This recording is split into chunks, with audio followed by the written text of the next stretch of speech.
Ready. જય Hind friends, આજે actually અમે લોકો અહીંયા આવ્યા છીએ ખડીર ગામડકા, અને અહીંયા કને જ્યારે આવ્યા ત્યારે એક વસ્તુ ખાસ જાણવા મળી કે આ લોકો અહીંયાથી વધારે પડતો ઓર્ગેનિક મગ અને બાજરો સેલ કરી રહ્યા છે.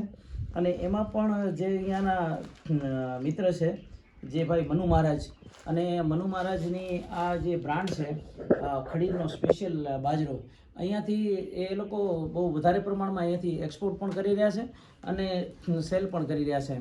હવે અત્યારે એમને એક એવો વિચાર આવ્યો કે સમાજની અંદર બીજે ત્યાં આ બધા પોઈઝનસ ફૂડ જે ખાઈને ઘણા બધા લોકોને કેન્સર, ડાયાબિટીસ, પછી પગના પ્રોબ્લેમ, કમરના પ્રોબ્લેમ, ગેસ ને આ બધી પ્રોબ્લેમ્સ ચાલી રહી છે, તો એ પ્રોબ્લેમનો હલ કેવી રીતે કરી શકાય.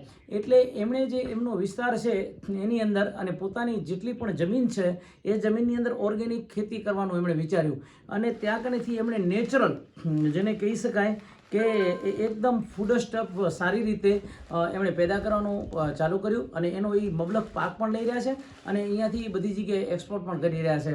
તો અત્યારે તમે જોઈ રહ્યા છો આ જે વસ્તુ હું તમને બતાવી દઉં છું. આવી રીતના એક 2.5 કિલોના પેકિંગમાં પણ આવે છે, 1 કિલો પેકિંગમાં પણ આવે છે.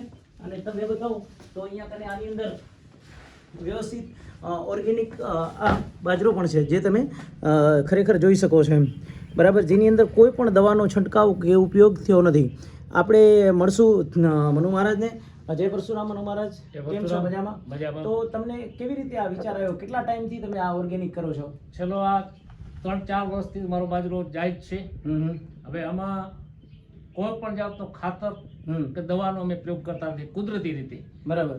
પિયત પણ નહીં આપવાનો, કુદરતી વરસાદથી પાકતો. અચ્છા. એટલે નેચરલ શબ્દ વાપરવાનું કારણ એ છે કે કુદરતી રીતે પકાવીએ છીએ અને એનો સેલ કરીએ છીએ. બરાબર છે. તો મિત્રો, આવી રીતના જે કુદરતના જ સાનિધ્યમાં, પ્રકૃતિના જ ખોળે અને પ્રકૃતિની જે દેન છે, એવી રીતે એમણે જે આ બાજરો અને આ ફૂડ સ્ટફ ઉગાડવાનું ચાલુ કર્યું, અને અત્યારે આ જગ્યાએ એ લોકો પહોંચ્યા છે. અને મારા ખ્યાલથી તમે 1 મહિનાની અંદર કેટલા કિલો બાજરો તમારો જતો હશે? ગઈ સાલ મારા કને 40 કિલો વાળા 700 મણ બાજરો. અચ્છા, 700 મણ બાજરો. 700 મણ. તમારે ત્યાં આગળ 40 કિલોનું મણ થાય છે કે 40 કિલોનો? અચ્છા, 40 કિલોનું મણ થાય છે. એ માત્ર ને માત્ર 60 દિવસમાં નિકાલ થઈ ગયો. અચ્છા, 60 દિવસમાં બધા લોકોને.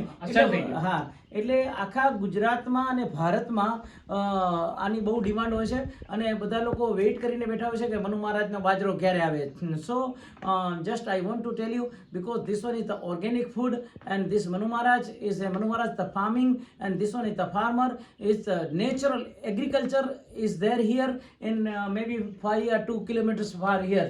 So just I want to tell you. Okay, no problem. બોલી શું કહો? ધોળાવીરાનો ઉલ્લેખ. Yeah, this one is the all this natural villages is the Bambadka, and nearest to this one is the heritage village, this Dhoravira, near to Dhoravira.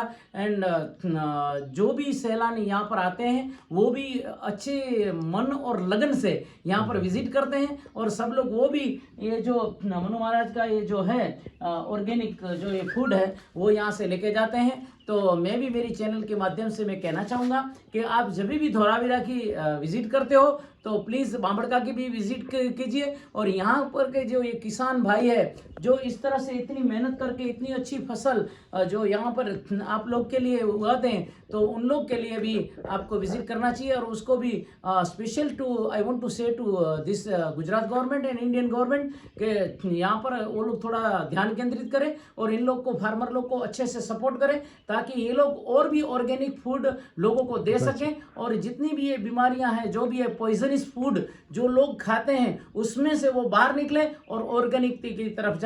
और गाय और खेती भारत राष्ट्र के साथ रहेगी, तब तक भारत राष्ट्र ये अपने आप में एक मजबूत राष्ट्र बनेगा. जय हिंद.